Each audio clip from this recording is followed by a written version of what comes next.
সাবেক রাষ্ট্রপতি মেজর জিয়ার কবর জিয়ারত করতে আসবেন তারেক রহমান। এই মুহূর্তে আমরা দেখতে পাচ্ছি বিএনপির স্থায়ী কমিটির সদস্য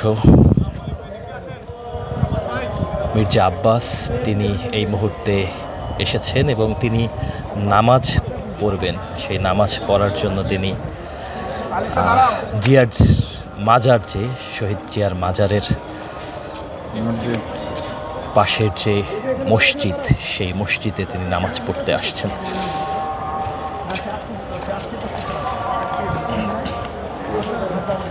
আজ শহীদ প্রেসিডেন্ট জিয়াউর রহমানের মাজারে আসবেন তার ছেলে তারেক রহমান। এই মুহূর্তে আসরের নামাজ শুরু হবে।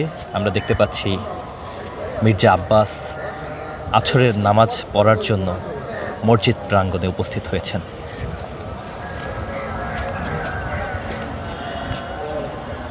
এবং তিনি নামাজ পড়ার জন্য তিনি মসজিদের পেছনে প্রথমে উজুখানায় যাচ্ছেন। উজুখানায় উজু করে এরপরে সে এই মসজিদে নামাজ পড়বেন।